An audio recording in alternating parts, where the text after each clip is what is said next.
I'm your host, Gideon Akande, and welcome to iFit's Virtual Solidarity March for Black Equality.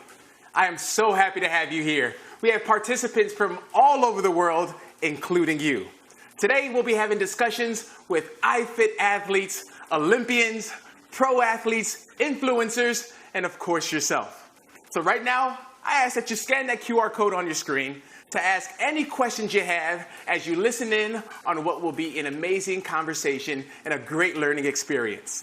Today, we commemorate Juneteenth, the official end to slavery as we, a country, move towards something better and something positive. Now check it out, you guys are gonna love this, because iFit is donating to the NAACP Legal Defense Fund in honor of every participant today. So just by being here watching, you are giving towards something better that will elevate us as a human race.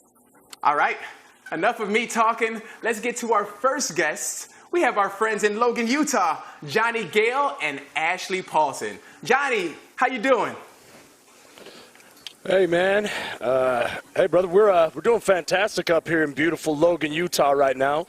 I've got the all-star Ashley Paulson over here on my left. Hey, guys. Most importantly, we are tremendously excited to be with so many amazing trainers and, most importantly, you users at home. So thank you guys for joining us, and thanks for allowing us to be part of this, Gideon. This was a great idea, my friend. Thanks for rocking, Johnny. Ashley, how you feeling over there today?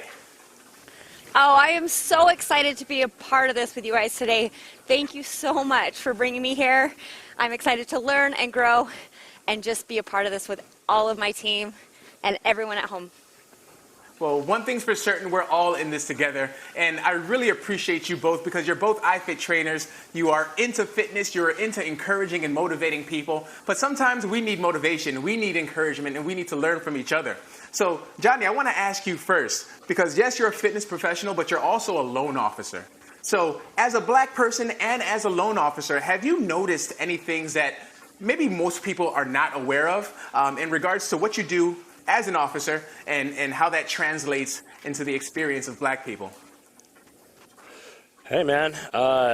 Yeah, I guess you know me well, dude. That's definitely a question that's right up my alley. You know, I am a loan officer as well as a fitness trainer, and I guess if we're going to be talking about mortgages, there's a really discriminative practice that took place really in its heyday back in, it's really taken place ever since there was a housing market in the United States, but especially back in like the 1960s, called redlining, which, it's essentially a systematic denial of various services by federal, local governments and private, corporations to essentially separate people. It could be based on race, it could be based on income, but what you find is they'll segregate one area. They did, a lot of banks would essentially not loan to minorities to buy in an area that is predominantly white. And so they can do that, whether it's directly or indirectly, by raising prices or just by flat out not giving loans to people. So you could have an individual, a white individual with a low income who gets a loan versus a minority individual with a medium income, and they're denied that same loan in that area. And so redlining is a practice that has been tremendously discriminatory, and I have to say, from a hopeful perspective, that a lot of measures have been put in place to keep loan officers like myself from discriminating, against people for anything, whether that be age, race, or income level. For me, when somebody comes and sits across the table from me, I'm going to give them a fair shot no matter who they are. But that doesn't mean that that discriminatory practice doesn't still exist. And I think that just like the fact that we have this opportunity to speak about race with one another, there's a virus in this country, and it's not COVID. But in this case, we defend ourselves against COVID with a mask, but I think the way we defend ourselves against this systematic racial injustice that's taken place in this country ever since it was a country is by doing what we're doing right now. You know, just being able to sit down and talk about it in an open forum where there's no judgment, and, you know, especially for all of our users at home, we want you to have the ability to just, you know, toss questions out there, and you're going to get a non-judgmental answer back from all of us. So, you know, I think there's a lot of hope for the future. Redlining is something that is being pushed out, but, you know, I think once again, you know, the fact that we're having these conversations, that's our mask against this virus that is racial prejudice. Indeed. Yeah, thanks for sharing that, Johnny. And it's very interesting to hear that insight, and especially from somebody who's in that industry. There's so many systemic issues, and sometimes prejudice isn't overt. Sometimes bigotry isn't in your face. Sometimes it's behind closed doors. It's written in word on contracts, and as a result, it manifests itself in ways that are discriminatory. So thank you for sharing that insight, man. I really appreciate that. Absolutely. Ashley, got to check in with you. Now, as a mama of beautiful babies, I want to know, like, as you are watching all of these things unfold, you not being a black person, but now starting to see even more and more the plight of the black person in America, what have you been taken away? Have you learned anything? Have you been shocked by anything? What does it mean to you as you digest it all? Oh my gosh, yes, I have learned so much in the last, month, Gideon, about how blind I've been. I've got 4 kids at home, and how much I've been teaching them about racism. Just because I teach them to love everybody, I have not been doing enough on my end. And that's a question I wanted to come ask you. What's the best way to teach our kids about racism? Yeah, that's a very, very great question. First off, I'm not a parent, so I don't think I'm qualified to tell anybody about raising kids. However, I will say this. Yeah, it's very important to understand these things, and it's very important to talk about these things. I think what happens a lot of the time is that when you are at home and you're sitting at the dinner table, if it doesn't affect you in your face and indirect, well, most people just kind of brush it under the table. But right now, we need to start looking at what's happening on television. We need to start looking at what's happening in our streets and having those discussions. So our children know that some of these behaviors are not warranted. Some of these issues shouldn't be happening. And as a result, this is an uprising of people being oppressed for so long, and educating ourselves on why this has been happening so that the future doesn't repeat itself. Nobody wants to see businesses burn down. Nobody wants to see unrest. No. Nobody wants to be marching in the streets for causes that we feel we should have. So let's all come together and find ways to elevate each other. And I feel if we share that message, but also give the true history behind why things are, people will come to an understanding, and at the end of the day, see that our color is just that, a color, and it doesn't change the value of the person inside. I love that. Thank you so much for sharing that with me. It's something that I have been really passionate about the last month, to teach my kids and to educate them a little bit more. Little example on my end. This morning, the morning of Juneteenth, I text my twins that are 18 years old, and I said, hey, do you know what Juneteenth is? And I put it in a string text. We're all together, and they had no idea. That right there shows that I have not done my part on educating. The schools have not done their part on educating. Why is this not a holiday celebrated that all men are free at that point? In fact, I just got chills thinking about it. It saddens my heart that I had not taught them about more on that end. But now I'm aware, and I am going to do my part to teach my kids, not only educate myself, but educate the next generation. So thank you so much for sharing and being so open to us, like throughout your social media the last month. I've been watching you and following along and learning and doing what you have asked me to do a month ago, educating myself. So thank you. No, the pleasure is mine. And thank you for sharing that, because I think a lot of people miss the point. When there's protests, the main purpose of protests is to bring awareness, because there's a feeling that a lot of people don't know. So protests and uprisings aren't necessarily to point the finger at anybody, but it's to say, like, hey, maybe you didn't learn this, maybe you never experienced this, maybe you didn't know this. this is what my situation is, and I want to make you aware so that you can see what the injustices are. So yeah, I understand how you may have felt like in some ways you weren't adequate or equipped to educate your children, but chances are you didn't learn it in school. Our schools don't teach certain parts of history, right? So there's a lot of information that we have to gather on our own. And during this gathering process, during this communication process, having a chance to converse and hear each other, now we can start to learn and now we can start to grow. So I'm glad that you're taking those liberties and sharing that with your family, the same way that Johnny just kind of shared some of the bad practices. Absolutely. All right, we have a question. I want Johnny, Ashley, stay right there. I want you to help me with this question. We have a question from someone who scanned the QR code.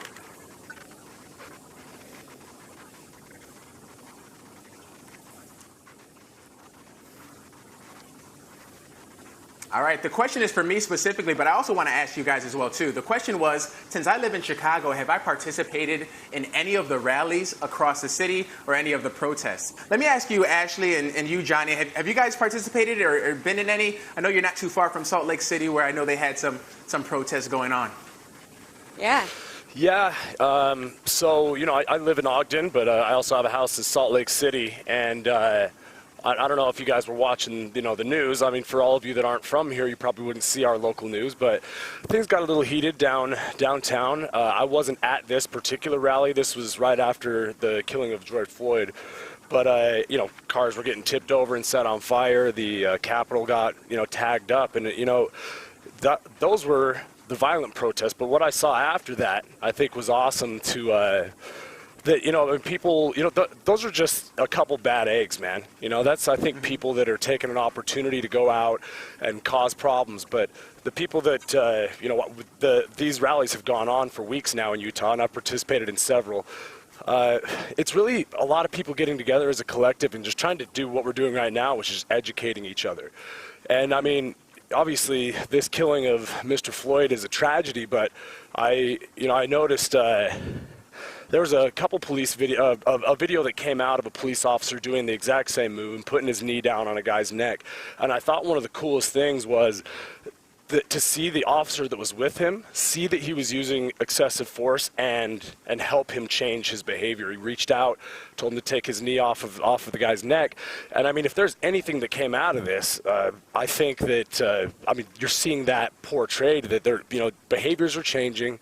And you know, we're not where we need to be yet, but and by no means do I think that violent protests are a good idea. But you know, once again, you hit on this topic a moment ago, that once you know, oppression takes place for so long, you know, you're yelling at somebody over and over, "I'm oppressed," and they don't hear you. You yell, "I'm oppressed," and they don't hear you. Eventually, there's going to be a collision, right? And sometimes emotion doesn't have logic, you know, involved. So I think that the fact that we can just have a conversation like this and, you know, bring awareness to the fact that there are injustices, you know, in our country, and you know, we can be the America that it was always supposed to be. You know, the America that we have yet to become. You know. Yeah. So, no, thank you for sharing that insight. I appreciate that. Ashley, what about you? You know, I have not taken part of any of those in a way like of any violence or holding signs or anything, but it has opened my eyes more because my kids have come with questions, and that's always an eye-opener for me when they come to me and ask me about, why is this happening? Why are the, you know, haven't people been shot in the streets before, so why now? And so being a part of it in a different way, I've been educating, like I've gone back to, is the education part, educating myself so that I can educate those around me that aren't aware, or my kids. So I've taken a part in it in a different stance. Yeah, in all reality, though, I think that's maybe even, you know, a much more important, you know, role that you're playing to be able to build a new generation that maybe we can start to blur some of these lines, you know. So I think cool, right? You know, I'm out marching on rallies. You're at home cooking macaroni and cheese and telling your kids about Juneteenth, man. Hey, we all got to participate our own way, but that's what we do, as long as we're in this together. And to answer that question from my perspective. So I have not gone out in protest, and there's a reason why. And I feel like there is adequate space for everyone to be a part of the movement, without necessarily having to protest. And let's think about it. There are going to be people on the front lines protesting. That's their job. There's going to be people who are helping to bail people out and offer pro bono legal defense. That's their job. There's going to be people that are educating and teaching ways in which we can change our status quo. That's their job. There's going to be people who are on social media, like myself, and using that platform to have conversation and continue to elevate the collective and educate and elevate awareness. And that's what I decided to do. So not only was I doing that on my social media, reaching out to my followers, having discussions in the open for people to listen, learn, and grow from, but I was also working with great companies like iFit to offer opportunities to educate and spread the word to the masses so we can all continue to learn and grow together. But one thing is for certain, and I'm glad that you're doing this, Ashley, I'm glad that you're doing this, Johnny, is we have to take action.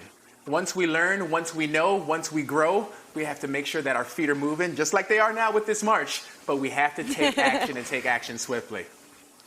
I think we may have another question. That's right.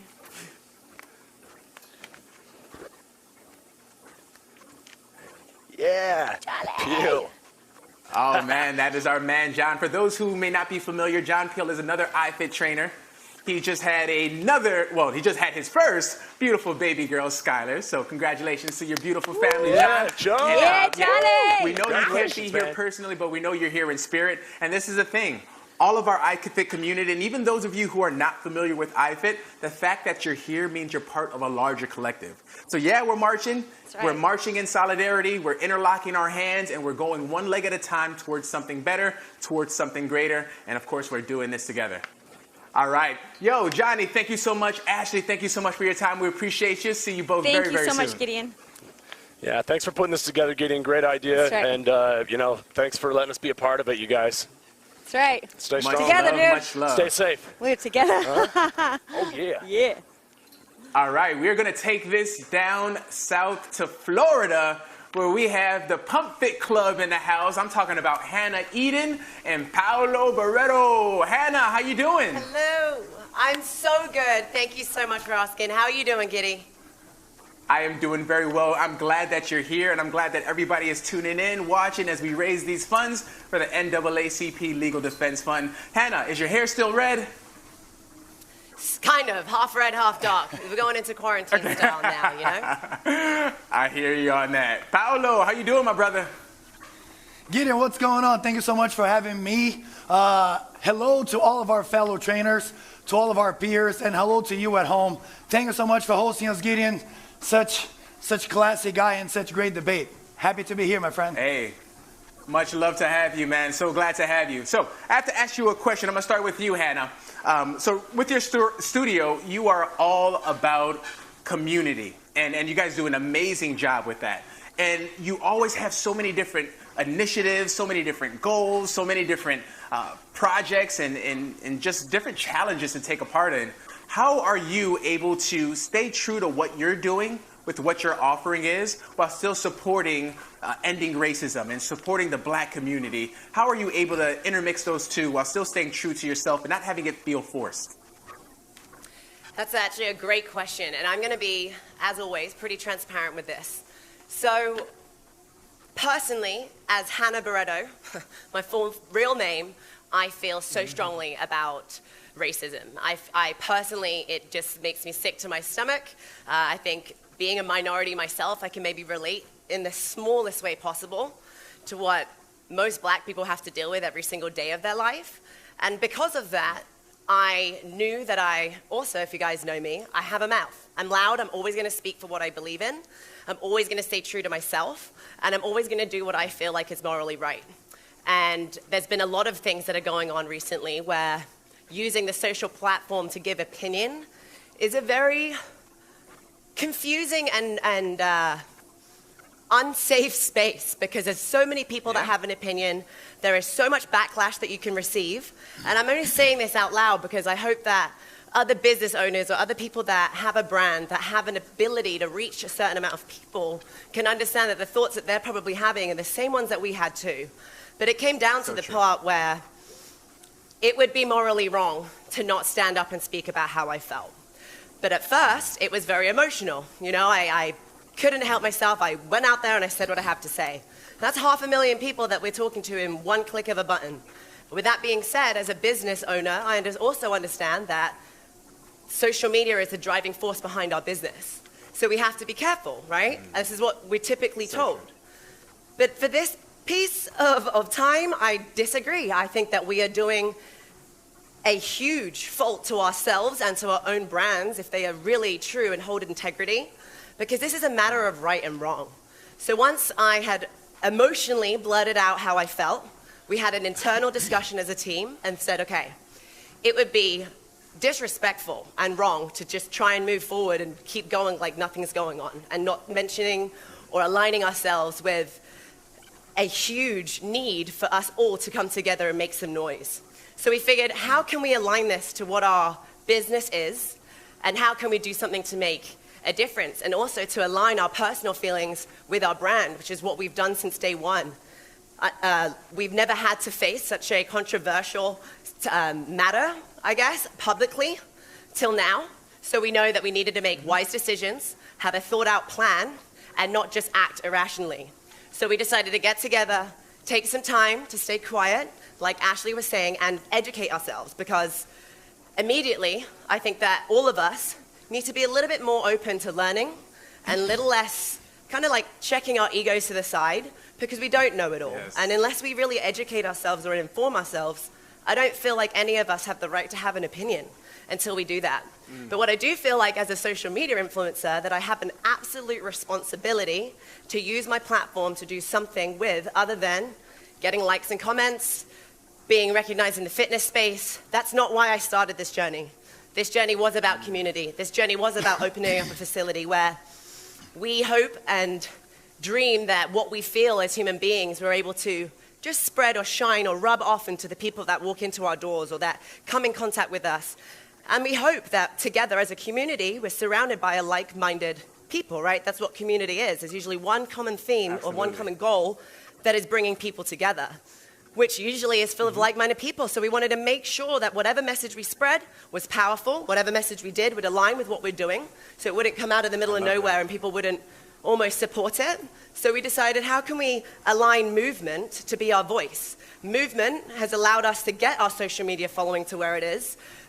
Our movement has drawn so much attention to what we do, so why would we not utilize it to try and help this cause that we strongly believe in? And I took some time, just for some stats and some numbers here. I took some time to not post. I felt as though I'd said my piece, and now I feel like it's wrong to try and dilute the message that is at hand right now through social media. So yes, we had a lot of things planned. Yes, we had events and marketing deals and campaigns that we were planning on releasing, but they can wait. When is the next opportunity going to arise when the entire world has been forced to stop, been slapped in the face with what is going on right now, and actually have to take action?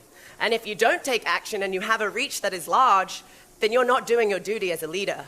So we made a challenge that aligned to what we're doing. We have a goal to raise money, but most of all, we're offering resources that we've read ourselves. We've been reading, we've been listening, we've been open to discussion. And at first it was scary because I was posting my personal opinion, which usually I try and stay neutral. And rather than force opinion, I usually try and just give resources to allow people to create their own. But the conversation that this opened on my comments, on my page, were shocking.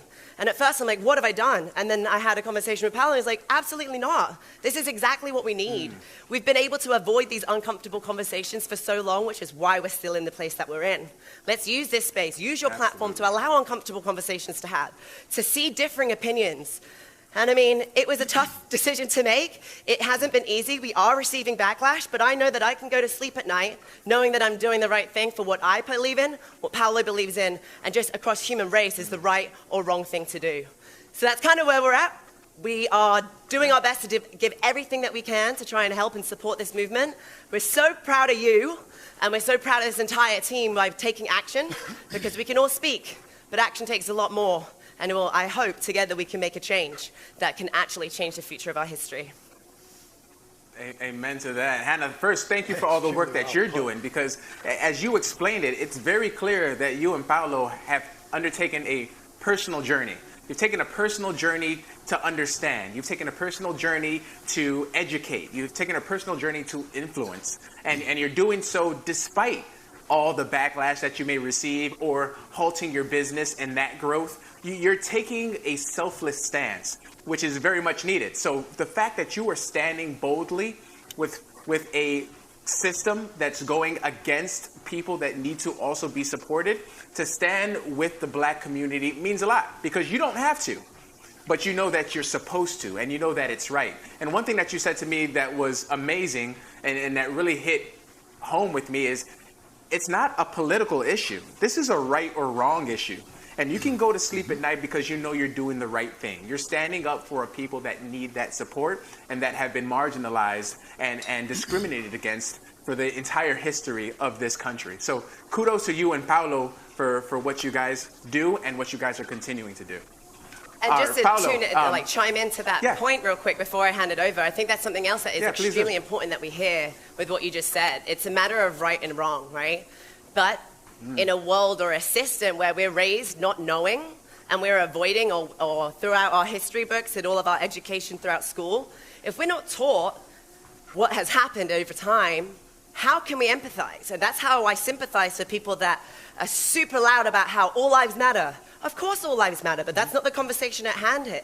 You know, if we were all informed, even with children, I keep watching documentaries on kids in these minority areas that have to go to school where they're not receiving the best education. They've got horrible environments to go to school in, and yet they've got chains around their doors when they go to school. They have to walk through metal detectors, all based on where they live and the location that they are, based on, back to Johnny's point, probably the redlining. So everything is connected. No, it isn't political, but it's become political now because the beauty of human beings and these young children that are so powerful, that have such a voice, they understand right and wrong. And if our children or our future children are going to be the future leaders to be able to take change or make change, they need to be informed so that they can empathize with what's going on, to understand over history, this was right, this is wrong, I need to take action to do something about it.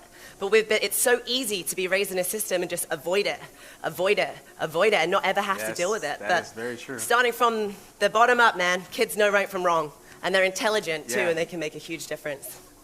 Sorry, babe. You are absolutely right. And it all comes back to education, to your point. Whether it be the education system or us stepping out of our comfort zones, educating ourselves, and despite the society and the societal norms benefiting us, still doing what's right, still doing what's appropriate. All right, Paulo, before I get to you, I know we have a question, so I want to get that question in first. Let's do it.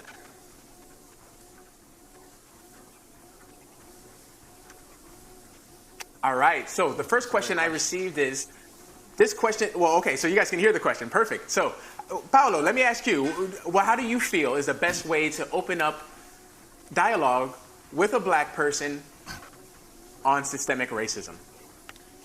First of all, I think that to start a conversation, like Hannah was saying, like Ashley Paulson and Johnny were saying, we need to educate ourselves. Because the biggest problem today in our country is because most people, they do not understand how Black people live. How Black people live the second that they leave their homes. They have to act a certain way because they know that they're under pressure the second that they shut the door. So we need to educate ourselves. Like Anna was saying, we spent countless hours reading, watching documentaries, watching YouTube, watching, you name it, to understand really what is that Black people in America go through every single day. So once, and I think that the first and foremost, it's about education, Giddy. I think that we need to understand to basically increase your level of empathy, to understand, try and put ourselves on other people's shoes and understand what it is to live with a different color skin. What do you think? You know what? I agree with you 100%. And I want people to think of, I want you to think of it a different way. I want you to think of, because the question was, how do you ask a Black person about systemic racism? And the tough part with that is, if you're asking me, especially at this time, it's a fresh wound.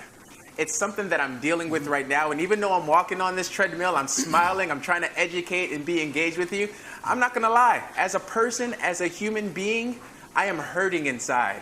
So for me to continue to have these conversations at this pace while the wound is still so fresh is really, really challenging. So going up to any person and just sitting down, and even though your intentions are great, and start to dig into a wound that's fresh with somebody who's going through a traumatic experience, as most Black people are, it's really, really challenging for us to be able to gracefully respond the way we want to and the way we know we could and should. So that's why it's very important to do what you, Paolo and Hannah, have done and take it upon yourselves to educate yourselves and learn, because there's so many resources out there. I'm not saying I don't want to help, but sometimes the conversation is so emotional, it's so heavy, and it's so fresh that it's a challenge. So if you know that there's resources out there, there's books, you can run a Google search, you can turn on Netflix or whatever you need to do to get that education, take that time so at least when you're ready for that conversation, or anybody who's open to conversation with you, you have a great basis and a foundation of education, of knowledge, and you're asking questions from a more elevated place. So hopefully that helps out a little bit. All right, Hannah, Paolo, thank you guys so much for your time. I really appreciate you guys. You guys are amazing. Stay cool down there in Florida. All right, my friends? Have a great one, Giddy. Thank you so much for having us. Thank you. It's been a pleasure, buddy. Much love. All right, we're moving on to Dominique. Dominique Blake in Arkansas. Dominique, you there? How are you? I am here. Hey, Gideon. I am amazing. Thank you so much for having me. Thank you for being this wonderful beacon of light. Hello to everybody that's on the live. I'm super excited to be here with you guys today. What a wonderful way to spend Juneteenth. So I'm blessed, I'm grateful, and I'm excited. Despite all the things that are, happening in the world, I'm one of those people that choose to look for the good in every single situation. I love it. And what a time to be alive. This is a dope revolution to be a part of. So that is so true. Hey, everybody. Yes. And by the way, I know some people may not know exactly what Juneteenth is. So let me talk to that, and feel free, Dominique, to add in anything that you'd like to. But Juneteenth essentially is June 19th, 1865. Yep. And that exactly is the day where the last group of slaves in Texas were informed that the Emancipation Proclamation has been passed, meaning that there was no such thing as slavery in the United States. So that took 2.5 years after Abraham Lincoln signed the Emancipation Proclamation, because there were so many southern states that were holding on to that information, not sharing it because they wanted to get through the next harvest or maintain slavery for as long as they could. So imagine that, having the Emancipation Proclamation ending slavery, but 2.5 years passed before everyone was notified, and then Black people were truly made free. So that's why it's such an important day. And to be honest with you, let's really think about it. That should be the true American Independence Day, because we're all Americans, right? If we agree to that, then all Americans aren't free until all Americans are free. So that's why we're here on Juneteenth. Is there anything you want to add to that, Dominique? No, you nailed it. I think that you said that very correctly. You have your facts right on. And, with that exact information, I think everybody, from people from all walks of life, just hearing that, you have to ask yourself, what does that even mean? As far as humanity goes and how we stand up for each other in this country, like dating back to that far back. You know what I mean? Yeah. How much have we grown? How much have we changed? And right now we're in this unique situation where the entire world has come together to acknowledge that, and now we have a game plan to move forward. So the conversations have to happen, the uncomfortable ones, the comfortable ones. People have to get out of their feelings and just understand that, this is one group of people that have been affected for a very, very long time, and other groups have been able to move on with their lives, get reparations, and kind of build their legacy and wealth. And that, Black people have just been in this space, really just working towards trying to change year after year for 400 years. Yeah. So I'm super excited to be exposed, learn more, turn on, I'm learning with my other white friends as well, because we can't point the finger and say, hey, you need to get educated, and we don't know as much as we could possibly know as Black people. So, even living in this wonderful Black skin every day, I still make it my job and my duty to do the easy things, do the things that are free, have conversations with other people about their history, turn on Netflix, go on Google. Google is absolutely free. I tell it to people all the time. So, yeah. Yeah, I love it. And Dominique, you hit a couple of things on the head. It's like, even as a black person, there's a lot of education I need to do for myself. There's a lot of things that I need to learn. Yes. You said there's a lot of things that you need to learn. I'm first generation American. I was born to Nigerian parents. You were born in Jamaica, so we have different backgrounds, but we're still black people. But correction, I was born in New York. oh, you were born in, oh, excuse me, but York, but Jamaican back. Okay, raised in Jamaica. But, oh my God, that is everybody. You know what? You're not the only person that thinks that, because if you were Jamaican right now, my accent would totally change. But I was born in New York and moved to Kingston, Jamaica right before I turned 1. So I have a very different cultural experience than the average black American. But I'm not gonna cut you off. Go ahead. And I'll answer and we're gonna talk about that because that's very interesting. We have a question. I want to get to that question in a little bit, but we do need to talk about that because a lot of people say, well, oh, you're from Africa. Yes, but when I come into this country, when I stand on the streets of my city, I am a black man. I am a black person. My origins don't matter. The fact that I know where I came from or didn't know where I came from do not matter. The fact that I have money or I don't have money does not matter. The fact that I'm left-handed or I'm right-handed does not matter. We're going to talk about that in a little bit because I know you have a very eclectic background in terms of places you lived. But first, let's get to this question. Yes. All right, that's a great question. What can a white woman do to support black women? I want to ask you, Dominique. Okay. Well, there are a couple things. So this is actually a very common question in our community. We've put together meetings and we've called it our own little red table talk, inviting white women and black women together to ask those same questions, because white women tend to be very uncomfortable with certain things when it comes to black women, and then we just get labeled angry black woman. So it's not that we're angry, it's that it goes back to that same frustration that you mentioned before, Gideon. But just to answer that question, white women should understand that their whole existence on this planet, they have never been targeted in the same way a black woman has. I think that the saying is the human being that's disrespected and least valued the most is the black woman, right? So we're expected to show up. We're expected to give our bodies, dating back years and years ago, as slave owners would have the black woman breastfeed the white baby before her own baby. So there are all these generational and cultural traumas that are, just continuing generation after generation. And so white women, you have to understand that your level of empathy has to be through the roof.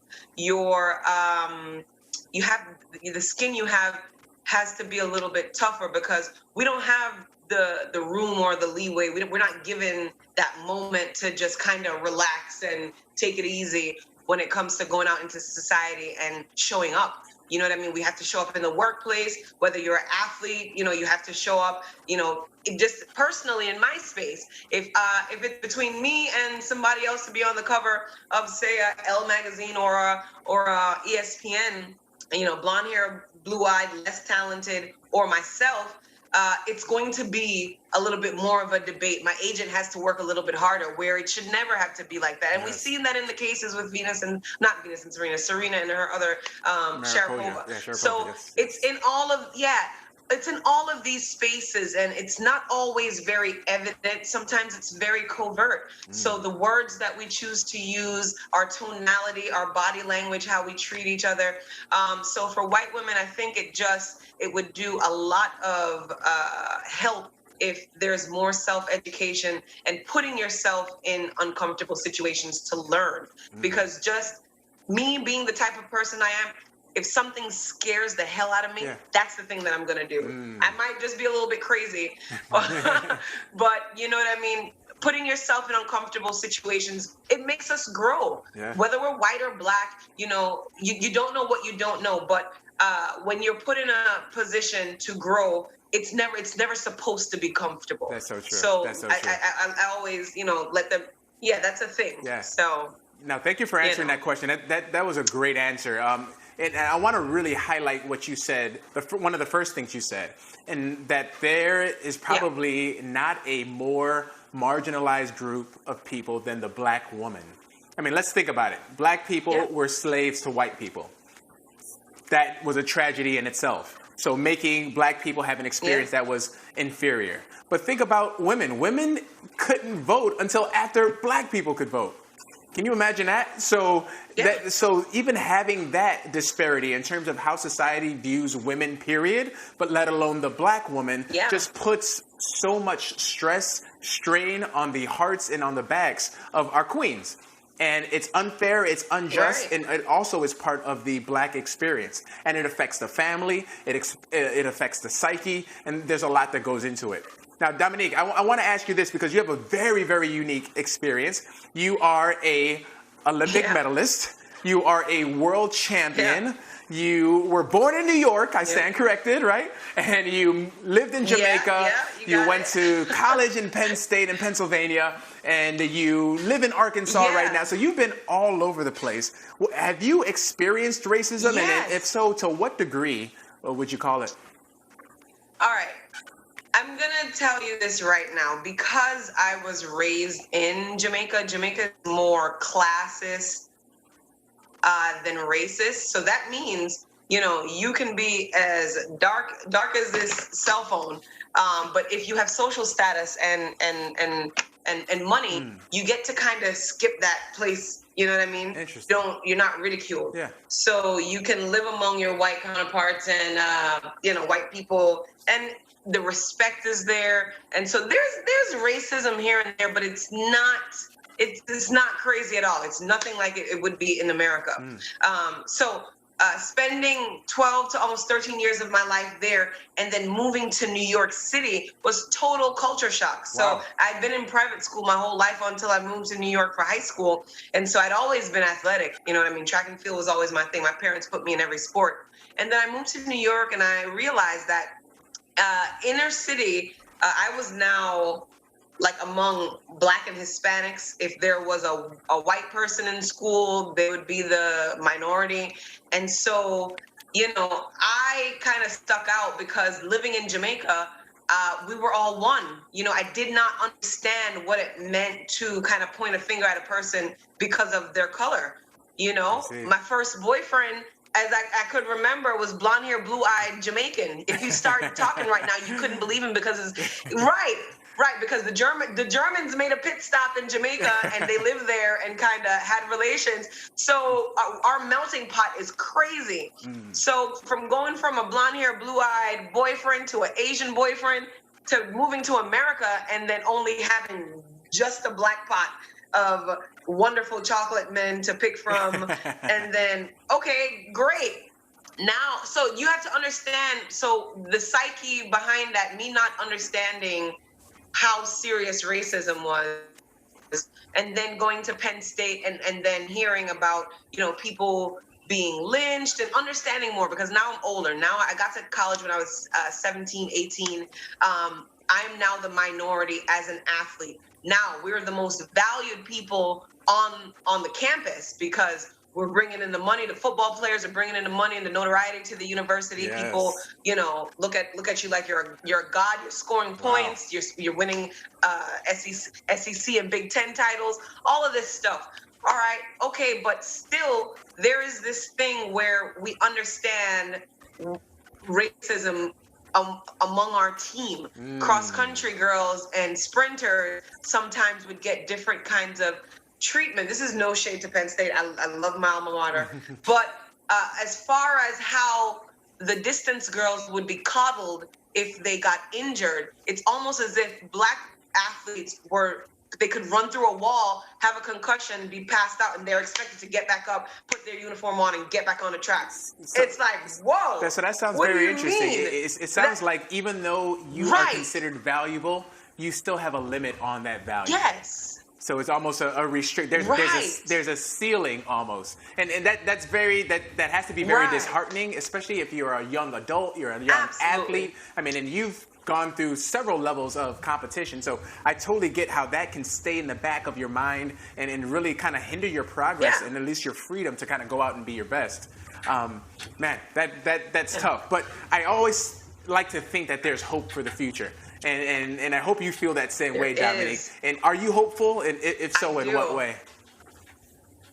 Oh, let me tell you something. So Gideon, if anybody knows me, they know that I look for the great, the good in every single situation, because I'm a glass half full type of person. I love it. You know what I mean? So I look for opportunity in every single situation. And so I'm always hopeful. When I wake up in the morning, one of my first affirmations are, how does it get any better? And I'm asking that question to the universe because I expect my day to be fantastic. Yes. I don't get to have a ridiculously terrible day. The first 30 minutes of our day sets the tone for the rest of the day. If you can't control your first 30 minutes, it's gonna be tough for you. So those are two things I never compromise, and exercise helps me with that. I love it. I have to be able to go to sleep great, and I have to be able to wake up great. So I'm always hopeful. And so for me, I'm looking forward to 2021.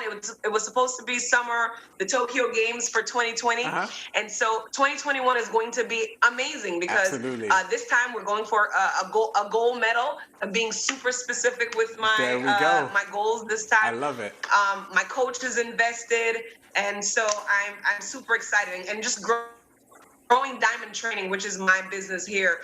We're the #1 personal training company in Northwest Arkansas. We're virtual, local, and mobile, and I'm growing my team here. Dominique. So we're hiring tons of trainers, tons of people need jobs. So you are going to be amazing. Your initiatives are going to be amazing, and continue to be that outlet. Continue to be that representation for everyone to look to, aspire to, and continue to grow from. Yes, we look like we have another question. Fire away. Ooh, I can't wait. Great question. The question is how... Is that for me or Gideon? We can both answer it. The question is, how does the NAACP help, and how does it continue to help?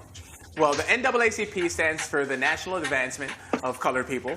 And the great thing about this organization, especially with the Legal Defense Fund, is that they invest in education, they invest in advocacy, and they invest in awareness for the plight of colored people, specifically black people. Now, I also want to talk about the difference between black people and colored people, and I want to keep this flowing, but when you hear the term black person, some people are not sure if they should say that. Like, that's a black man, that's a black woman. Is that offensive? Is that not offensive? Or maybe they prefer African American or person of color, but maybe I shouldn't say the term color because that wasn't a racist term. So I can understand that there's a lot of confusion when it comes to that. But and you can chime in at any time, Dominique, but when you're referring to a black person, you're referring to a black person, meaning somebody who may not necessarily know their ancestry in terms of where it traces back to in Africa is what you may call an African American, somebody who has lineage that comes and traces back to the South or being in America at a time during slavery. Is generally what you would refer to as a black person. But at the same time, too, feel free to use that term for anyone who falls into that category, despite where you know where they're from. Now, if you know that the person is actually from Nigeria, like myself, well, you can call me a Nigerian American because my roots trace to Nigeria and I'm American.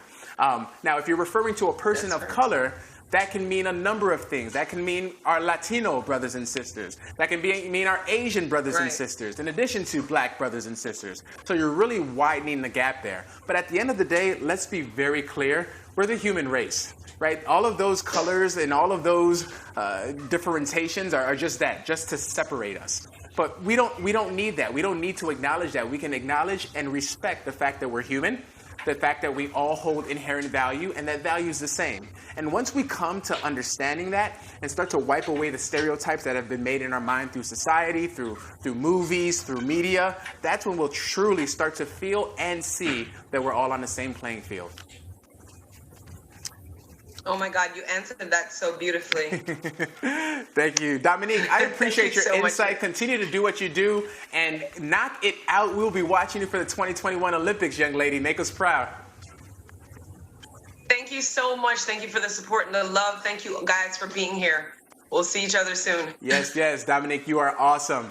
We are now going to the East Coast, Philadelphia to be exact. We have my homegirl, Fabiana Ferrarini. Fabi, you there? Hey, bro, what's up? What's up? How you doing, my friend? I'm so glad that you're here marching with us and continuing to support and provide this awareness. Everything well with you and the family? Yes, everything is well, Giddy. I want to thank you for, allowing me to be part of this amazing, amazing project, and it's truly an honor. I truly appreciate you. No, the pleasure is mine. I want to thank iFit again for putting this together. iFit understands that we are at a very pivotal point in our history as a country, and they want to be part of that move to elevate us all as a collective. iFit has grown an amazing fitness community, but that's just a microcosm of the grand community, which is the human race. So thank you to iFit, and again, thank you to you for being here. So Fabi, I got to ask you, you are not a black person, you are not a white person. What's your background, young lady? So my parents are both from Honduras, but believe it or not, I have taken the time to truly research and educate myself on, my ancestry and, where my family truly came from. And I discovered that I am a quarter Nigerian. Oh. And which is like super, yeah, isn't that insane? It's like, and it's super exciting. So if it's one thing that I've learned from, our current situation is that we really need to sit down and educate ourselves. And, this is not just affecting the Black community, but as well as the, Black and Brown. And as a Latina, we have, a lot of Black and Brown brothers and sisters. Yes, and yes. I think it's the time that, we truly need to embrace everyone and embrace our culture and our heritage, and embrace us being as Afro-Latinas as well. So, yeah.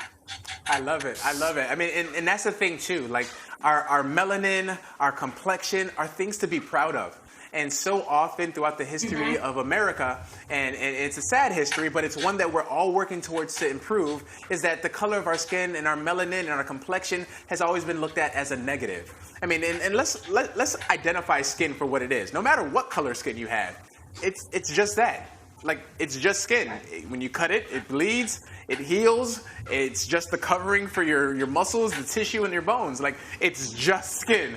So we tan, right? And sometimes we lighten up in the winter. No matter who you are, it's just skin. So the fact that we discriminate on that is pretty silly when you break it down like that. But I'm glad that as a country and as individuals, we are collectively doing something to change it.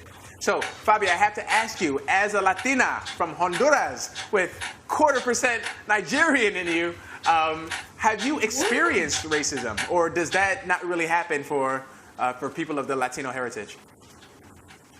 No, and you know what? It's sad, but it has happened. And, at the moment when it's happening, you're so in shock. You know what I mean? And it catches you off guard that it's hard to speak up at the moment. And after the situations, I've been angry just because I feel as though I could have done more to speak up for myself. But growing up, we were never taught to differentiate people based or treat people different based on the color of their skin. We were taught to love everyone. And we were taught that everyone is equal. So, I've experienced it. I've experienced it with both of my parents, and it's extremely hard. I totally hear you. And I think the challenge that lies for most people is that not too many people are going out and saying, I don't like you because of your skin color. At times, it's not that overt. Trust me, there are times where it is. But there's time where it's not that overt. But in the things you say, in the mannerisms, in the side eye that you may look at, and even though you may not realize it, there's a term for that, and it's called microaggressions. When somebody says something in the workplace that's insensitive, and whether they realize it or not, it's a microaggression, because it continues to chip away at the soul of the person who's being affected. And even though you may not feel like it's much, it really takes away from the just life experience that we are all entitled to have, which is the pursuit of liberty, happiness, and all things good. And with America, and that being our mantra, we really have to uphold that standard so everyone can truly, truly be free. Now, Fabi, we've had some personal conversations. You're a good friend of mine. You were telling me about something that happened to your son and a question that he asked you that just really shook me to my core. Do you mind sharing? Yeah, so as you guys know, my husband is half black and half white, and it's crazy because we have two biological kids together, and one is very, very light skinned and the other one is very dark skinned, which tends to happen a lot with mixed children. But this past weekend we were down the shore in New Jersey, and we walked. My son is 8 years old, and we walked past a cop car. And, he got very scared, and he held my hand really tight, and I was like, hey, what's going on? Are you all right? And he's like, Mom, what about if they shoot me, because of the color of my skin? Wow. And, as a mother, it was very emotional, because like I said, the same way I grew up, there was no, I wasn't raised to look at anyone for their color of skin or treat them any different. So to have this conversation in 2020 with my 8-year-old was very emotional. Oh my goodness. Was very emotional. And I feel like as a mother, our job is to build up our children, and it's to teach them to be confident, and I looked at him in his eyes, and I gave him a very tight hand, and I was just like, you have beautiful skin, and you're here for a purpose, you're a special gift from God, and your skin is beautiful, and you're worthy, you're worthy. And I explained to him the reality of the truth is that not every cop is bad, but there is a few bad apples, but my job as his mom is to protect him and to continue to educate him. So true, so true. And I'm glad you took that time to really allow him to understand that he is valuable, that he is worthy. And it's interesting because he is not a black boy, in terms of like the way he may look or be normally categorized. He's not a black boy. But at the same time, at that age, at that young, tender age, he understands that in our country, there is a prejudice against people who look like him or people that are darker than him. So if he's able to understand that at that age from what people may say or what he's seen on the news or what's conveyed in movies, then it really lets you know what the underlying undertones are of America. And I agree with you. I don't think all cops are bad. I have friends who are police officers, and as protests were going on in Chicago, I would text them to make sure that they were safe and they were okay. I know their families, they're friends of mine, I've known them for a very long time, right? But it's not about the person necessarily. I think there's a lot of underlying issues with the structure and with the system that need to be adjusted. So it's about really reforming and understanding where we can change things about our society in general so that we can all live free, so we can all enjoy that liberty.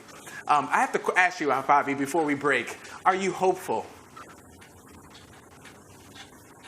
Giddy, I am extremely hopeful. I'm loving what's happening in 2020. I feel like, we've been awakened. I feel like people are confident and determined to speak up, to be bold, to be fearless, and to understand that enough is enough. I think it's a beautiful time that people are becoming aware, and truly going out of their way to acknowledge the current situation. And I feel like, our job as influencers is to continue educating and using our platform to be the voice. So I'm extremely hopeful, and I know this is only going to get better. We're not stopping. There's so much work we still need to continue doing, and so I'm just truly looking forward to building a better future for our Black brothers and sisters. I love it. Fabi, I love you so much. Thank you for joining. Thank you for walking and marching, helping build awareness. Continue to do what you do so amazingly well with your Queen Warriors and your online tribe, and continue to spread the word. Let's get it out there, and let's get people to really feel it in their hearts so they can start taking action. Much love to you. Say hello to the family, please. Thank you so much, Giddy, and I want to thank the iFit family as well for putting this together. For you, I truly adore you, and this is amazing. Like I said, let's continue working together. Let's do what we can and let's continue to move forward. Absolutely, and continue marching, y'all. Remember, all of you who are watching, all of you who are participating, iFit is going out of their way and doing what we know that they would, and supporting the Black community, supporting this cause by going ahead and donating based off of your participation alone. So keep marching and continue to raise those funds just by being here. All right, we have to go to Tennessee, Nashville to be exact. We have the power couple, Elise Miller, and we got Chris Miller as well. Elise, how you doing? Hey Gideon, how are you? I'm doing great. It's so nice to be here. It's such an honor to join iFit and to join you. I miss seeing you in person, but thanks for having us. I am so happy you're here. Thank you for rocking. Chris, how you feeling, my man? Oh, I'm good, man. We've just been here riding and listening to some great dialogue. Love what I'm hearing here. And, you know, I'm just honored to be a part of this. And it's just such a privilege to join you here. I've been watching some of your stories on Instagram and just want to thank the iFit team at Icon Fitness there just for allowing this platform to do this. It's so important right now, Gideon, and we're just happy to be here. I love it. I love it. Again, I'm very glad that you're both here. Chris, I'm actually going to start with you. So, Chris, we're now kicking off hour 2. We're marching strong. Everybody is moving. And you come from a very interesting perspective. And what I mean by that is you have experience in television.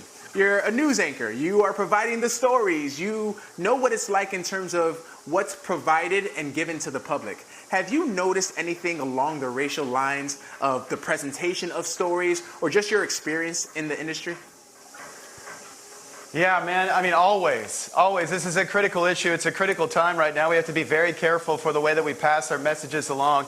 And, you know, we live in the South here, so some people don't share the same opinions as other people. And they will let you know that when you're on the air or when you post on social media. So it's important for me, it's important for someone in the media to remain objective and unbiased.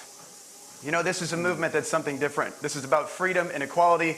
And that is what the media exists for.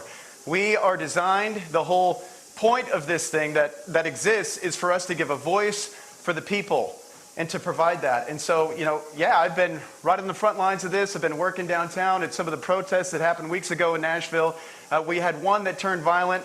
The rest of them have been mostly peaceful. And there's been some awesome, positive dialogue here in Nashville. It's just been a real privilege to kind of pass it on to everybody. You know, and we have an important position where the way that we communicate things can be perceived in certain ways. So, and I know I said that, but the important thing is to be able to make sure that we're interviewing the right people. You know, for someone like me, a reporter or an anchor, when you're interviewing someone, you have a tendency to want to talk to someone who looks like you, who acts like you, who may have the same beliefs. They're an easy person to talk to. But for someone like me, it's important for me to choose someone else to talk to, someone who looks different, someone who has different color, different ethnicity, a different background, who can give us a completely different perspective. Or, in many cases, in most cases we find, they are very much like us. And I think that that's the important takeaway for all of our viewers here, is to realize how much we all have in common. And that is a privilege that I have, and I look forward to doing it every morning here in Nashville. That is awesome. You know what? Thanks for sharing that, Chris. It's a very interesting perspective. I'm curious, throughout the course of your career, and you'll have to refresh me on how long you've been in the industry, have you seen your views change or how you understand what media presents change? Has any of that adjusted over the course of your career? Yeah, I mean, it certainly has. Moving here to the South has been a big part of that. You know, we're from the Western United States. I grew up in Colorado. Lived in California, Washington for a while. Elise is from Arizona, from California, you know, and it's been mostly West. When we moved out here, I realized, you know, for one, driving downtown, there is a huge demographic difference in Nashville and Denver, Colorado, or Huntington Beach, California. You know, there's a big difference. Yeah. You notice that right away. So the first priority I did is I wanted to make friends with people who didn't look like me, and so we could open this dialogue and this conversation. So I have a friend who is a prominent DJ in Nashville, and when I have a story that I'm working on or I'm concerned about the way something is worded, I'll text him. I'll be on the air anchoring the morning news, and I'll text my friend Seawiz and be like, hey man, what does this sound like? Does this sound racist to you? Is there a better way that I could word this? Immediately gets back to me. And so, you know, that's an important thing. That's a shift that I've noticed just in the way that I have to communicate. And and hopefully I'm doing a good job. Always, there is something that someone like me can learn. People look at, Lisa and I, we live in the suburbs. We've got a boy and a girl. We're missing the white picket fence and the dog, but they look at us and they're like, oh, okay, so this is the white cookie cutter couple. And so we have a real burden to make sure that we are reaching out to other communities and we are introducing these different ways of life, different colors, different looks to our kids and to our family, and we're bringing that in, introducing that to our family. And so that's something we really work on as a family unit. Thanks so much for sharing that, Chris. It's so important to open up our circles and have our spheres of influence starting to broaden. So to your point, we will continue to think with the way we think. We will continue to act the way we act if we're surrounded by other people who think and act the same way. It's only when we break out and introduce ourselves to something new and hear something different and feel something unique that we can actually start to have internal dialogue, which hopefully transitions to external dialogue and then positive change. Now, don't get me wrong. There's going to be some things you expose yourself to where you're not interested, and that's fine, but at least give yourself the chance with an open heart to hear the story of another, to understand the plight of another, and hopefully start to expand and broaden. Now, Elise, I have to ask you, as a beautiful mother of 2 active, healthy children, how are those dialogues and conversations, especially while Chris is on the front lines, protests are going around, is daddy going to be safe? I don't know what conversations are happening in your household, but as a mom, how tough or easy is it to have these interactions with your children? That's a great question. And really, it's tough because I'm so worried I'm going to say the wrong thing. And we've always tried to really expose our kids. We travel, so we show them different cultures, and we have friends, black friends, white friends, Hispanic friends. We have all different friends. So we've always tried to expose them. But I didn't realize how much, we haven't had the exact race privilege type of conversation with our children just until, just several weeks ago when Chris came home. He was working all morning. He was working all into the night on protests and all the stories. And so our son just turned 7 just a few weeks ago, and our daughter is 4. And so I was like, oh my gosh, well, my initial instinct was they're just too young. I don't really need to explain it to them. I'll just say daddy's working. But I'm like, no, that's not the right thing at all. They need to know what's going on. And so I sat down and talked with our son, who at the time he was 6, and I just kind of explained it to him, and I was saying, about George Floyd, that he was shot and the skin color, and he was just he laughed because he was like, well, that is the most crazy thing. You're joking. That's the most crazy thing I've ever heard of, Mama. No one would ever not like someone because of their skin color or treat them differently. And I was like, wow, that's coming from a little mind. I'm like, it's that crazy. It is crazy. And he was saying, well, I don't feel that way. I love everyone. And so part of me was like, awesome, okay, we're doing okay there. He knows to love everyone. And I'm like, if we can all just take that little kid even just saying, love everyone. It could just be, if it could only be that simple. I know it's not, but, so we had that conversation with him, and he still is just I don't get it. He still doesn't quite get why somebody would judge somebody or think differently of someone because he just keeps saying, well, because they're different. And that's something, Gideon, that I wanted to ask you. My kids say, well, are they different than us? And it's I don't know exactly how to answer that. So I wanted to ask you, Gideon, what is the answer to that? And also our daughter, who is 4, I don't quite know yet, exactly what to say to her. Yeah, and that's the thing. That's okay. You don't have to have all of the answers. You don't have to have all of the solutions. But the thing is, we all have to be willing to learn. The same way that I am learning, the same way that I am growing, is the same way we have to all learn and grow together. So not getting out of our comfort zones. Are you?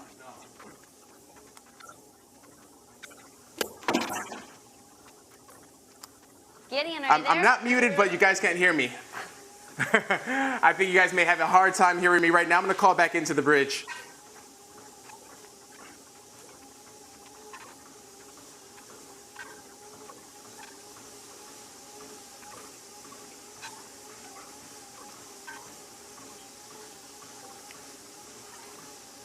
All right, well, we're working to get Gideon back on there. It sounds like, you know what, it's an important conversation. We can continue it right here until Gideon hops back on, but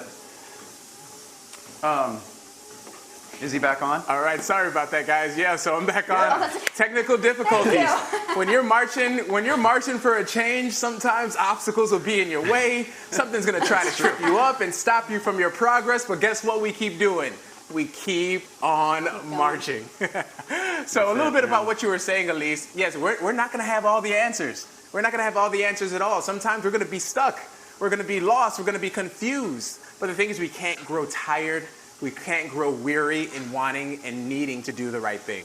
So take that break. Understand that you don't have those answers. Communicate that. Ask and use the resources around you, the people that you love and know, resources online, and find ways to just do things better.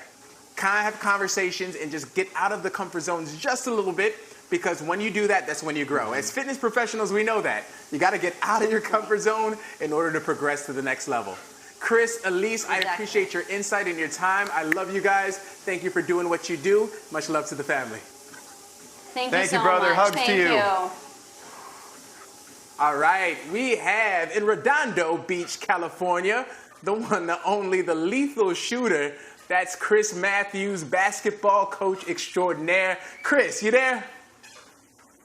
I'm here, brother. How you doing? I'm fantastic. I'm glad to have you on. Thank you for taking time away from the court and all of your professional athletes to come and march with us. I appreciate that solidarity. No, absolutely. Anything I could do to help, I'm always going to be here for you guys, especially when it's about uniting all of us and everybody understanding that equality is very important in today's world. Without a doubt. So I have to ask you, as one of the best, if not the premier basketball shooting instructor, you work with the best athletes in the world. What does that mean in terms of being a black player and a black person? Does that change your experience? Is it all the same? What have you experienced throughout your career? It definitely changed your experience, but being a black athlete, like what Dominique was saying, it definitely does help sometimes water down the type of racism that certain people might feel towards you. Like she was saying, in college, there were certain situations you might be at a party and somebody would be like, oh, no, he's cool. He's on a basketball team, whatever. And it's like, don't let into other black people, though, because it's something like this. Or when you pull up or something, you always get a certain type of view because you're an athlete. And, it's just basically it's a blessing now to see how those tables are turned at certain universities, not the universities I went to, but Washington State and St. Bonaventure, but certain universities who were in like racist areas with like statues of men who had slave owners, and now those teams are understanding that they have to take those statues down, and African American brothers and sisters have helped build colleges in towns of basically people, basic towns that were built on racism. Yes. And I feel like in today's society is one of the monumental times, and I think this is a great revolution, because if it wasn't for quarantine right now and COVID, who knows if the situation with Brother Floyd it'd have been a blink of an eye. People would have been thinking about the NBA. What is LeBron about to do? What is Steph Curry going to do? What is going on? What is going on here? But what God did was he slowed the world down so we can really see what's really going on in the world. And what it did was it woke up people who were oblivious, because I had so many people that work with me in different companies that sponsor me, and they're just like, wow, I never knew this, Chris. Like, is this how it really is? And absolutely, absolutely, this is exactly how it is. And for those partners of mine and sponsors of mine to reach out to me and say, I feel your pain. I apologize because I was naive, and I apologize because we didn't hear your cry, and I apologize because every time this situation happened, Chris, we would see it, change the channel. We'll see it and cut on sports, so we'll see it and turn our back. But it's a blessing to see that just how many people are fighting for equality and fighting for understanding that the African Americans in America have been not treated the way they need to be treated, and people aren't being naive. And the people who are naive, they want things to stay the same way. And the poison that they're showing is they're the ones that are being humiliated now. Like, they're the ones in public trying to still spread racism, and people are throwing rocks at them now and bashing them and making them feel bad, when the tables were turned, when our ancestors were in the streets fighting and they were throwing rocks at us. So now it's like the tables are turning, and that's how history works, because now it's time for everybody to understand that we're human beings. And like, I think one of my sisters said, like, or Gideon, you said, you know, we bleed just like they bleed. Like, we're humans. Like we're not monkeys. We're not all this portrayal that they tried to make Africans and blacks to be. We're humans that have hearts, that have feelings, and understand that we want to be loved just like everybody else wants to be loved. And as a black coach, there's different situations that happen to me, but unfortunately, when racist things happen, it's not cool. But since I am an athlete, or since I am a coach, police officers might be like, oh, you play on the team, or blah, blah, blah, which they know they're wrong, let him go. But the whole time they know they're wrong. So if I wasn't in those type of titles, who knows what it could have happened to me. Yeah, you said a number of amazing things right there. The first one is you admitted that you have privilege, right? And your privilege comes by way of your position, the people you know, your name itself, and your just experiences through your career. And I think a lot of people are missing, especially non-black people, are missing that you have privilege. Whether you realize it or not, the fact is you don't get harassed on a daily basis by law enforcement. You don't have systems in place that don't allow you to get a business loan or a home loan. You have access to better education based off of the place where you live. So there's privileges in your skin color that you didn't necessarily ask for. You were born into it, but also be mindful of it. Nobody's blaming you for it, but it's just something that you should be aware of. And then you also said something that was very interesting too, which was the companies that you work with are now reaching out to you because they had their eyes open. And I think that's powerful because companies, especially structures, organizations, they don't move very quickly. So in order for us to see all of these turnarounds and all of these announcements and these marches in solidarity and these standing up with each other means that they truly understand what's going on. They truly understand that what's going on isn't right, and they're looking to make a change for the better, which I am all about. So some people think it's, why are you so late? My thing is, hey, as soon as you understand your mistake, let's move forward. Let's actually correct it. It doesn't really matter what happened in the past. No, absolutely. The one thing I understand is I have a lot of friends who are saying, oh, they're doing this now because they wanted us to stay with those brands. I'm more of right now, like, I'm just happy that brands are admitting that they were wrong, and people are calling out these brands, and people are calling out the NFL, people are calling out the NBA, and people are calling out companies that they know deep down inside, like you were saying earlier, somebody was speaking about the housing and how they redline. They do that with owning teams. They just want us to run and catch and shoot. But why can't we own teams? Why can't we like people are mad right now because of Kyrie, because he's standing up and saying I don't want to play. And if you see fans, majority of them, they're mad at him. Just shut up, play basketball. Why can't he fight for what he believes in? Just because you want him to play basketball because that's the reason why you love him. He wants to stand up and fight for the people that, like you said, that aren't Kyrie, that aren't Lethal Shooter, that aren't LeBron James. Because there's people out there that don't have a voice. And that's why I use my platform. I lost probably, I think Rebecca said, like 28,000 followers in a span of a week and a half. But I could care less because those are 28,000 people that are for racism. And then we come back and we gain another amount of followers more than what I lost. So like and I heard one of my sisters saying earlier where, she was saying how people in her company was saying you have to word stuff a certain way so we won't lose sales. I respect her because she said she kept speaking it real. And if you're a company and your for what's right, money shouldn't move you, and money in my position where I am in life, because I am a private contractor for NBA teams. And if a team wouldn't want to bring me in because I want equality and I want an even playing field, I wouldn't want to help that team in general anyway. I want to be a part of the team that if I'm coaching, you're not, like you said, you're not looking at the color of the skin. You're looking at my work ethic. You're looking at how good my work is. And there's a lot of people in African American communities, like what you guys were saying earlier, who are great workers, who are great minds, but they can't get over the hump because if they go on a job interview, just because the way their name might be, if it's Shaniqua or something, and there's a girl named Jocelyn or Becky, we both know that the Shaniqua name is going to get pushed to the side because that shouldn't matter. If she has the credentials or something, then she needs to be picked up. And it's like that in every field, NBA, NFL, if you notice,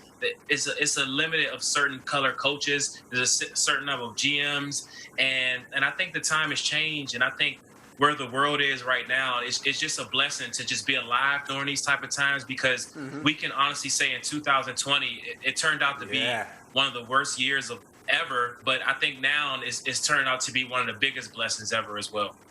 That is so true, and I'm glad you said all of those points. I feel like it's one of those situations where you have to hit rock bottom in order for that meteoric rise to happen. And I'm super excited for what's going to happen, what's going to change, for your presence being here, and all of the iFit community, and even people outside of the iFit community tuning in. This is a momentous time. We have a quick question, Chris. I want you to listen in. Yep.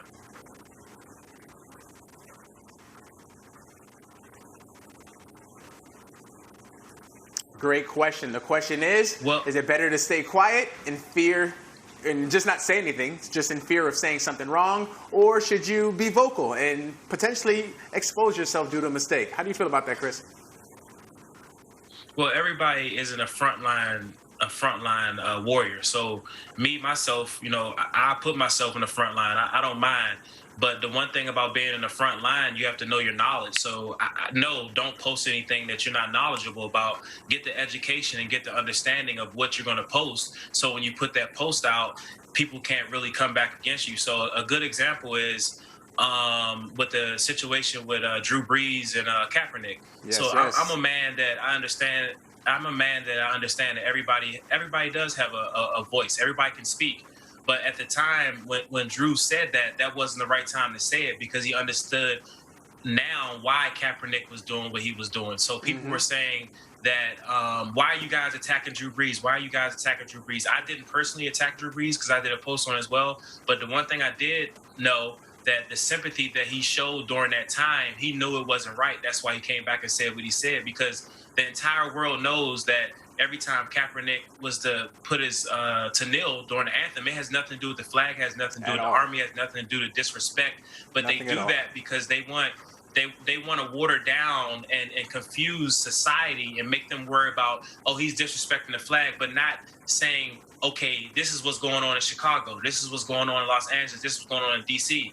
Then they'll say, he's fighting for people that are killing each other. And what people have to understand is, if you put five people in a small area and there's no resources, and all those people have to get out of that area, how do they get out? You have to fight to get out.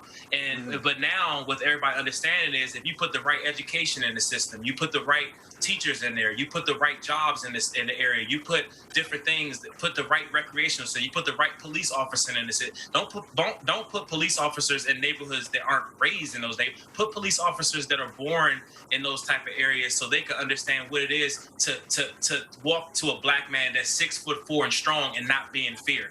And it's like, if you're going to speak on stuff, you gotta know your education. And I put out so many posts because I know and feel and I understood. So when people say something back, it was nothing they could say back because I had all of my education in the caption. So you're going to have people that. No, I'm sorry. I didn't mean to cut you off. I just really wanted to highlight that point that you're saying, like, know your knowledge. Educate yourself. I mean, to your point, Chris, there's so many resources out there right now. So we can all have this dialogue. I think that so many people paralyze themselves with fear, and as a result, they stay silent. And then when you stay silent, unknowingly, you have sided with the negative. You have sided with those who are racist because you're not doing or saying anything that's going to change the status quo. So your inability to move has forced you to one side, whether or not you realize it. So even if you're saying the wrong thing, try your best to gain that knowledge, like Chris was saying, so that you actually have a basis to ask questions. You have a basis to speak from. Resources are abundant, especially at this time. There's really no more of an excuse for not knowing what's going on and not being able to educate yourself. Now, if you lived in a rural town where no information went in, no information went out, and you're only surrounded by 3 people who share the same beliefs, well, then I can argue that maybe you just never would know. But this is 2020. Information is in abundance. It's always in your face, and you always have the opportunity to learn, watch, listen, love, and grow.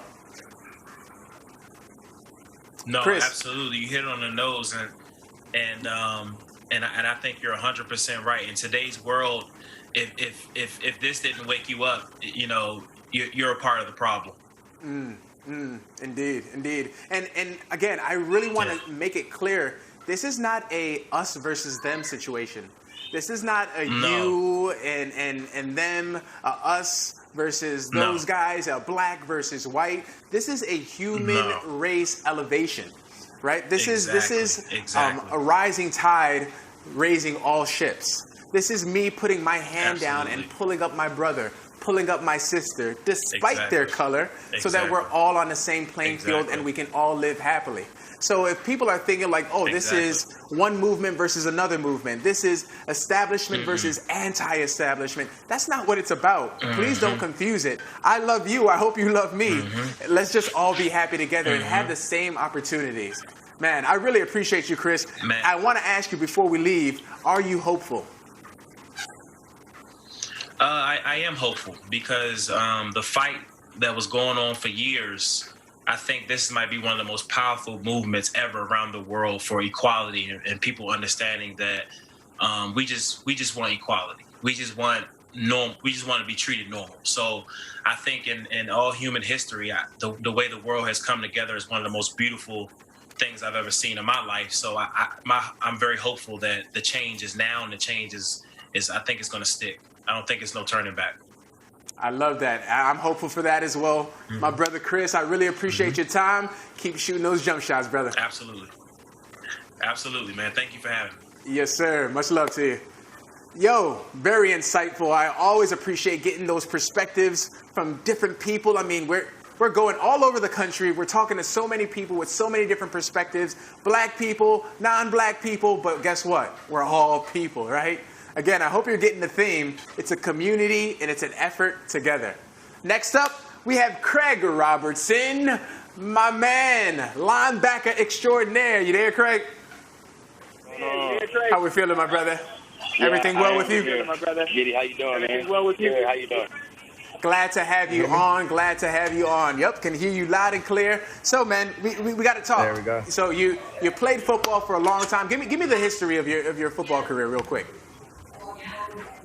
Well, I guess I can start all the way as a kid. I've been playing football as a kid. Got blessed with the offer to go to University of North Texas. Then I went and played for Cleveland Browns for a little bit, and now I've been with the Saints for the past 5 years. Awesome. That's amazing, man. And I love it. I love what you're doing. I love that you're staying with it, and you are a blessed few that can do what you do at such a high level while also raising a beautiful family and just kind of making yourself and your family proud, man. So salute to you.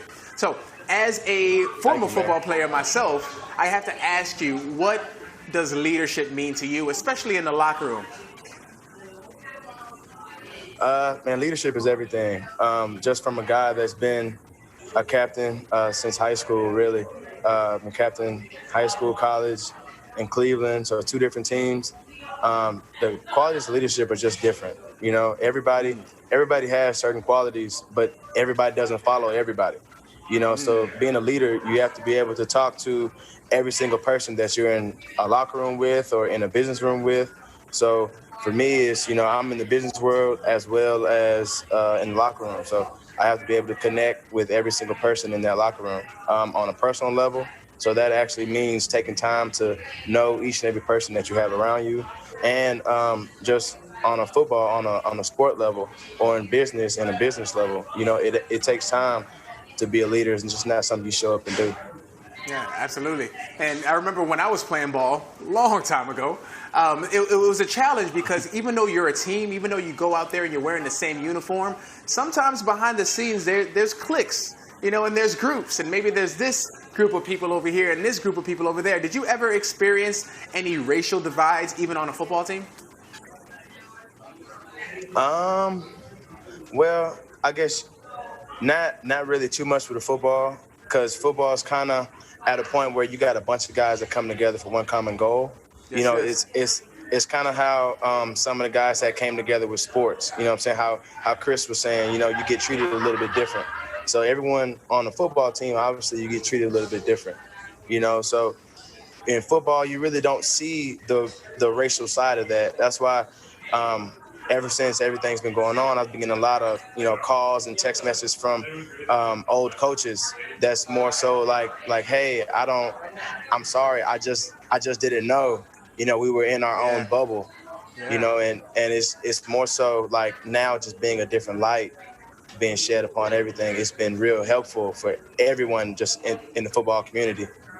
Absolutely, absolutely. So that's very interesting you say that, because when I'm thinking of football and just about all team sports, yeah, you do have to come together. And sometimes you have to overlook your differences, understand and respect that you're there for a purpose, and you have to elevate each other for that purpose. Because, you know the situation. There's 11 people on the football field for your team.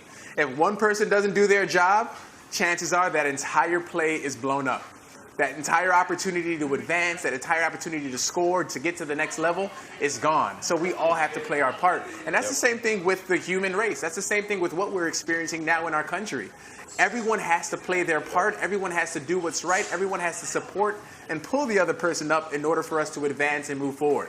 Now, you have a very interesting situation just being the team that you play for and one of your leaders down there. If you don't mind explaining that situation a little bit and kind of your take on it. Was it a mistake? Was it malicious? How do we understand and correct our mistakes whenever we have that opportunity?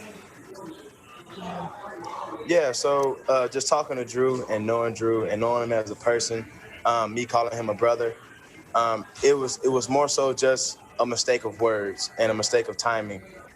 For him personally, he always, when he views the flag and everything, you know, he views his grandpa and the people that fought, but he didn't understand the other side. Like, I had a grandfather that fought in the same war, and he didn't come back to that same treatment.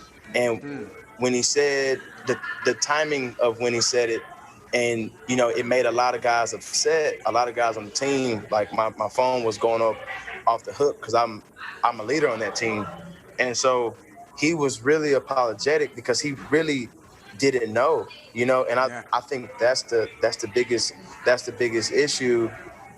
You know, what's going on in our country was just like Juneteenth. You know, a lot of people just didn't know about it. Growing up in Texas, we knew about Juneteenth. Growing up in the South, like you know about it. Like, it's part of what your parents teach you, you know? And so we get taught, I would say, differently about certain things, you know, but it's been beneficial for us. But on the other side, you know, the people that don't know, they just honestly don't know. And so it took him hearing from a lot of his teammates and then hearing the backlash and then feeling the backlash. And he really knew that he honestly was just not educated enough. And so it took. Now, keep going, Chris. Keep going. Hello? Yeah. Can you hear me correct? Oh, no. And it just, I got you. It just, it took many talks, not many talks, but many talks from different players that he really just, can you guys help me and catch me up to speed?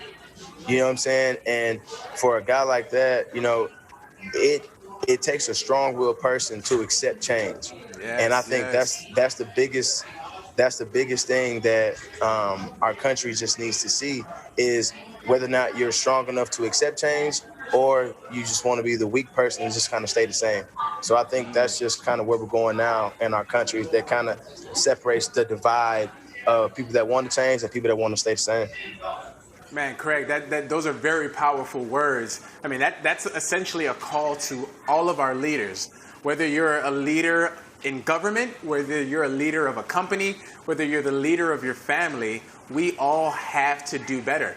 And if you make mistakes along the way, that's okay. But you have to be open to understanding where you made mistakes. You have to be open to change. And you have to be open to rectifying those mistakes and hoping that you never repeat them again. So it's one of those things where, you know, people are like, I'm so scared I'm going to make a mistake. If you are making a mistake and falling forward, that's progress.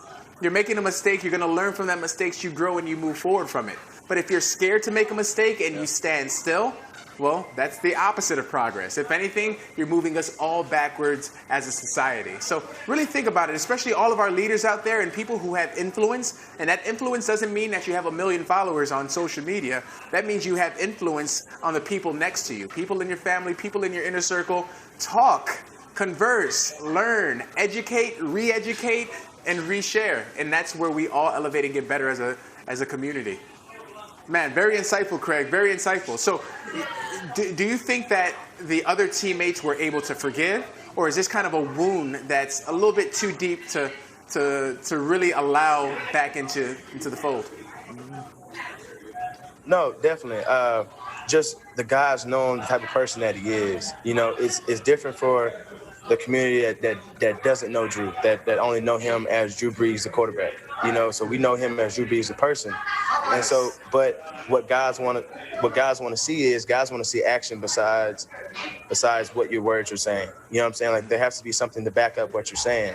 You know what I'm saying? So I mean, we've had a couple of Zoom calls in our team meeting where we've had Spike Lee, we've had Shaquille O'Neal, and those guys have spoken to us and just given us stuff like docuseries to watch, movies to watch, you know, and us African American, you know, colored players, we've known that, we've known that, but it's more so for the guys that just want education, you know. And I mean, he was a guy that was on, you know, asking Spike like, yo, Spike, like, yo, like help me with this, like I want to know about this, I want to know about systematic racism more, I want to know about this, you know. And that was a step, but we know like there's many steps just to show, you know, that you're committed to everything. And so guys, just, you know, it's our job as family, you know, to hold your brother accountable. And it's not only him, he's not a person that's going to be singled out, but it's our job as you know, African American to hold anybody that wants to be held accountable, to hold them accountable. Man, I love those words. If you love your brother, if you love that family member, you have to hold them accountable, right? If the arm isn't cooperating, you don't chop off the arm because the entire body suffers. If the arm is not cooperating, you put it in a cast. You put some type of aloe vera oil on it. You massage it. You make sure that it comes along with you, right? You don't just chop it off and let it go. We're all part of the human race. We're all part of the human body. We need to make sure we take care of each other. So if one is behind, if one is ill, if one is falling sick, we have to pick that up so that we all can move forward together. Because we can't leave it behind. You leave it behind, you're not whole. And man, I appreciate what you said. You got to hold your brother accountable, hold your sister accountable, hold your family accountable, hold your company accountable, hold your government accountable, hold the world accountable. Man, Craig, I appreciate those words, brother. Thank you for your time. No problem. And I want to appreciate, you know, iFit just putting this together. It's been awesome. Just people getting together, just talking out and just using their platform just for good use and just heavily getting everything together just to promote change. It's awesome. Absolutely, absolutely. It's a great thing iFit's doing, man, and I appreciate your being a part of this. Talk to you soon, Craig. No problem. Thank you. There you have it, my friends. You have just rocked out with the virtual Solidarity March for Black Equality with the iFit team. It was amazing to talk, to listen, to hear, to feel, to understand, and to take action. My name is Gideon Akande, your iFit coach, and I hope you got something from this. And this is just the beginning of a long series of conversations that we'll have.